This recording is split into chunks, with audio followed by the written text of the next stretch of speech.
বাংলাদেশের প্রধানমন্ত্রী জনাব তারেক রহমানে গতকালকে কক্সবাজারে সপরিবারে রাষ্ট্রীয় সফরে গেছেন।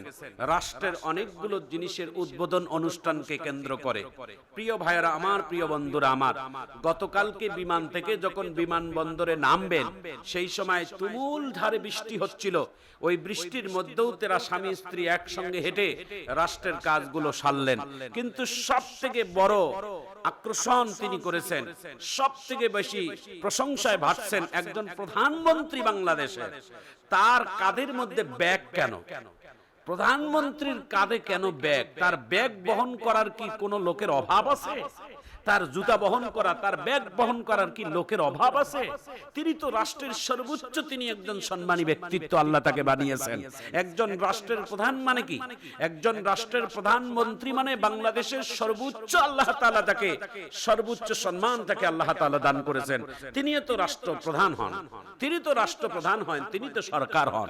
এই মুহূর্তে বাংলাদেশের প্রধানমন্ত্রী জনাব তারেক রহমান, তার দিক থেকে হয়তো যোগ্যতা কারো থাকতে পারে, তার থেকে বয়স বেশি হতে পারে, তার থেকে অনেক মানুষের টাকা বেশি হতে পারে, কিন্তু এদেশের তিনি বর্তমান তিনি প্রধানমন্ত্রী মানে বাংলাদেশের সর্বোচ্চ সম্মানের মাকাম আল্লাহ তাআলা তাকে দান করেছেন।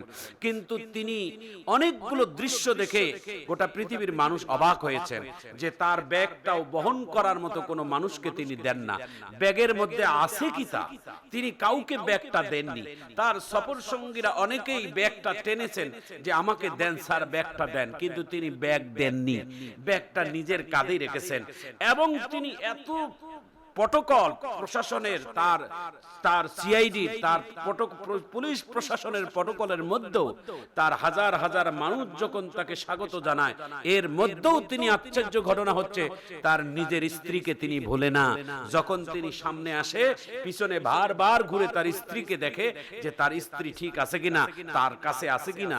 কি দায়িত্ববান একজন প্রধানমন্ত্রী আল্লাহ তাআলা আমাদের দেশে আল্লাহ তাআলা মিলিয়ে দিয়েছেন। কিছু ভালো প্রশংসা করা এটা আমাদের ইমানি দায়িত্ব। তবে কোনো অন্যায় কাজ করলে যে আমরা ছাড় দেই এমনটা নয়।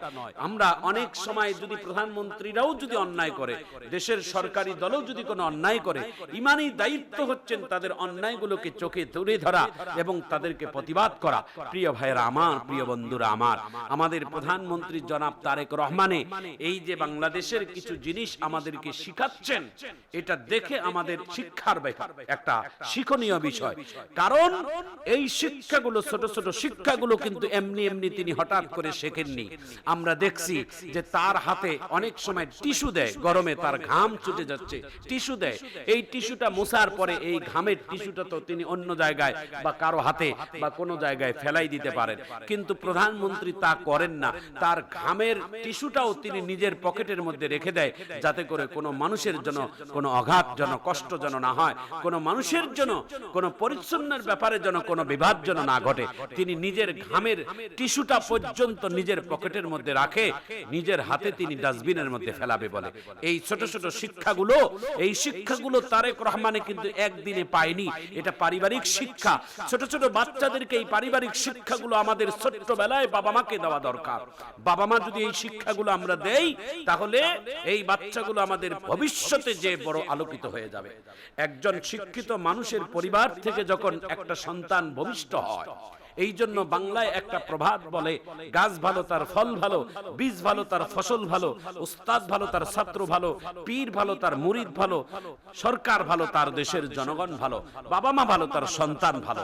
প্রিয় ভাইয়েরা আমার, প্রিয় বন্ধুরা আমার, মা বাবার কাছে ছোটবেলায় যে শিক্ষাটা শিখবে সন্তানেরা, এটা সব থেকে বড় দামি শিক্ষা। প্রিয় ভাইয়ের আমার, প্রিয় বন্ধুরা আমার, একজন আদর্শ মায়ের, একজন আদর্শ দায়িত্ববান মায়ের একটা কি শিক্ষা, এর থেকে আমি আপনাদেরকে একটি ঘটনা বলবো। প্রিয় ভাইয়ের আমার, প্রিয় বন্ধুরা আমার, একটা ছোট্ট বাচ্চায় তার মা ছোটবেলা থেকে আল্লাহর সাথে পরিচয় করে দিবে। আল্লাহর সাথে তার মহব্বত পয়দা করে দিবে। মায়ের চিন্তা, আল্লাহ আমার সন্তানটা যেন দিনদার হয়, আমার সন্তান যেন নামাজি হয়, আমার সন্তানটা যেন এদেশের জন্য সবথেকে ভালো মানুষ হয়। এই জন্য তার মনের চেতনা। একজন মায়ের কত সুন্দর একটা স্বপ্ন। প্রিয় ভাইয়ার আমার, প্রিয় বন্ধুরা আমার, মা তার সন্তানকে আল্লাহর সাথে পরিচয় করে দিবে কেমনে? ছোট্টবেলায় মা তার সন্তানকে প্রস্তাব দেয়, বাবা তুমি উজু করো, তুমি নামাজ পড়ো।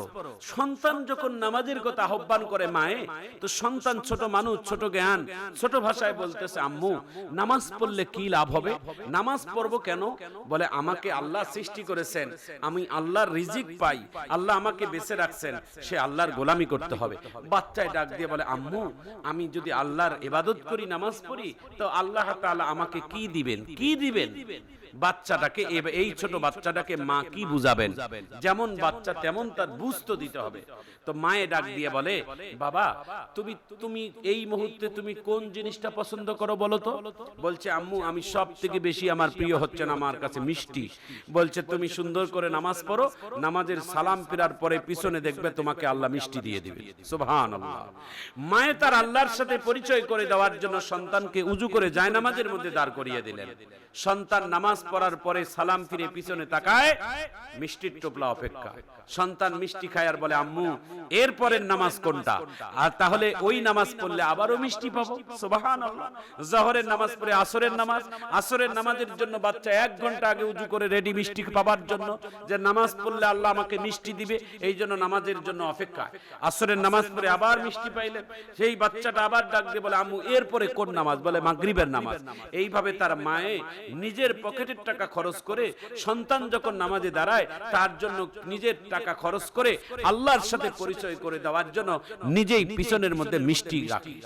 আল্লাহ ডাক দিয়ে বলেন, বান্দি তুমি যে আমার রবের সাথে পরিচয় করে দেওয়ার জন্য তোমার নিজের পয়সা দিয়ে মিষ্টি দিচ্ছ, তুমি একটু চালাও, কিছুদিন পরে আমার জান্নাত থেকে তোমার বাচ্চাটাকে এমন মিষ্টি খাওয়াবো, সে আর কোনোদিন মিষ্টি চাইবে না, আর কোনোদিন নামাজও ছাড়বে না। সুবহানাল্লাহি বিহামদিহি। বাচ্চাটা 1 দিন 2 দিন 4 দিন 5 দিন 10 দিন এইভাবে নামাজ পড়ে মিষ্টি পায়, নামাজ পড়ে মিষ্টি পায়, নামাজ পড়ে মিষ্টি পায়। মা প্রতিদিন প্রতি ওয়াক্তে নামাজে সন্তানকে আল্লাহর সাথে পরিচয় করে দেওয়ার জন্য, নামাজ সাথে যেন বিচ্ছেদ না হয়, এই জন্য নিজের পকেটের টাকা দিয়ে মিষ্টির টোপলা এনে সন্তানকে মিষ্টি দিয়ে রাখে। একদিন হঠাৎ বাচ্চাটার মায়ে মিষ্টি দিতে পারে নাই। বাচ্চাটার মা সন্তানকে মিষ্টি দিতে ভুলে গিয়েছে। সন্তান নামাজ আদায় করেছে, নামাজের পর সন্তান সালাম ফিরাইছে। সালাম ফিরার পরে বাচ্চাটা চোখের পানি ছেড়ে দিয়ে সিজদার মধ্যে কান্দে, সিজদার মধ্যে খালি চোখের পানি ছেড়ে দিয়ে কান্দে। মায়ের খেয়াল পড়ে গেছে, আল্লাহ আজকে অনেক দিন যাবত আমার সন্তানকে আপনার সিজদা দিয়ে আপনার হুকুম নামাজ আদায় করতে গিয়ে আমি প্রতিদিন নামাজের পিছনে, নামাজের মধ্যে পিছনে, মুসাল্লার পিছনে আমি মিষ্টির টোপলা রাখি। আমার সন্তানকে তো আজকে মিষ্টি দিলাম না।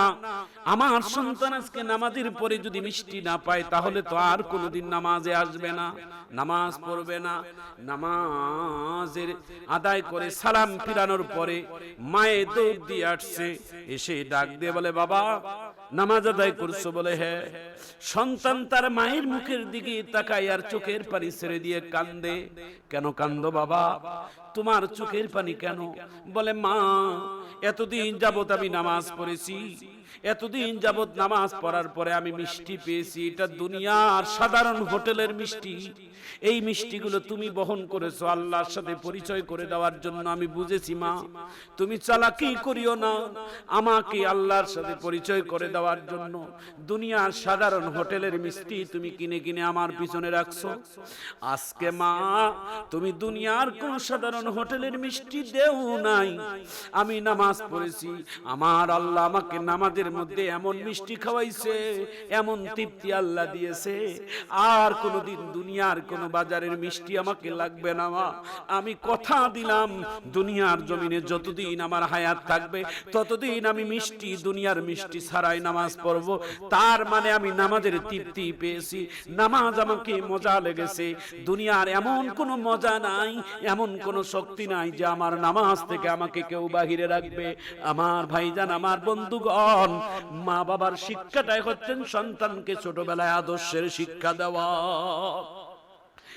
আল্লাহর নবী বলেন, ক্বালান নবী সাল্লাল্লাহু আলাইহি ওয়াসাল্লাম, ইযা মাতাল ইনসানু কাতাআ আনহু আমালুহু ইল্লা মিন সালাসাতিন, ইল্লা মিন সাদাকাতিন জারিয়াতিন আও ইলমিন ইউনতাফাউ বিহি আও ওয়ালাদিন সালিহিন ইয়াদউ লা। তিনটি সওয়াবের দরজা কিয়ামত পর্যন্ত কবরে যাবে, তার মধ্যে একটি হচ্ছে নেক সন্তান।